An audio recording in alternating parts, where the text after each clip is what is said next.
హిందీ విషయంలో తమిళనాడు ప్రభుత్వాన్ని విమర్శిస్తూ జనసేన అధ్యక్షుడు ఏపీ డిప్యూటీ సీఎం చేసిన కామెంట్స్ వివాదానికి కారణమవుతున్నాయి. జయకేతనం సభలో తమిళ రాజకీయ పార్టీల హిపోక్రసీని పవన్ ప్రశ్నించారు. తమిళ సినిమాలను హిందీలో డబ్బింగ్ చేయడానికి అనుమతించేవారు హిందీని మాత్రం ఎందుకు వ్యతిరేకిస్తున్నారని ప్రశ్నించారు. హిందీ ప్రజల నుంచి డబ్బులు కావాలి కానీ హిందీ మాత్రం వద్దా అని పవన్ నిలదీశారు.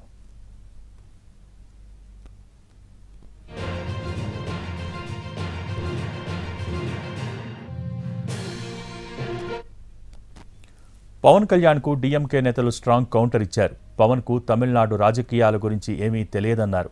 1938 నుంచే తమిళనాడు హిందీని వ్యతిరేకిస్తోందని అన్నారు. అప్పుడు ఆంధ్రప్రదేశ్ కూడా మద్రాసు ప్రెసిడెన్సీలో భాగంగా ఉన్న విషయం గుర్తు చేశారు.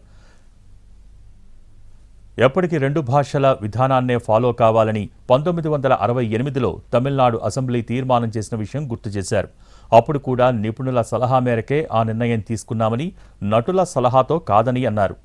డీఎంకే ఎంపీ కనిమొళి గతంలో పవన్ కళ్యాణ్ హిందీని వ్యతిరేకిస్తూ చేసిన ట్వీట్ను రీట్వీట్ చేశారు. టెక్నాలజీతో ఏ భాషలోనైనా సినిమా చూడవచ్చని కౌంటర్ ఇచ్చారు కనిమొళి.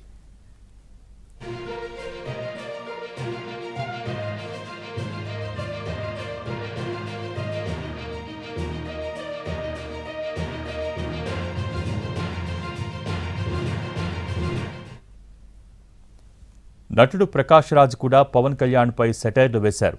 మీ హిందీ భాషను మా మీద రుద్దకండి అని చెప్పటం ఇంకో భాషను ద్వేషించడం కాదన్నారు ప్రకాష్ రాజ్. స్వాభిమానంతో మా మాతృభాషను, మా తల్లిని కాపాడుకోవటం అని పవన్ కళ్యాణ్కు ఎవరైనా చెప్పండంటూ ప్రకాష్ ట్వీట్ చేశారు.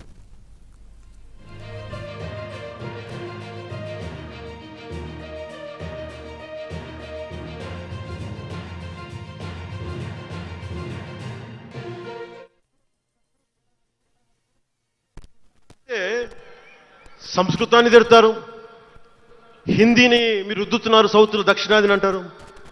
అన్ని దేశ భాషలే కదా. మన తమిళనాడులో హిందీ రాకూడదు అంటుంటే నాకు అనిపించింది మనసులో ఒకటే, అప్పుడు తమిళ సినిమాల్ని హిందీలో డబ్ చేయకండి.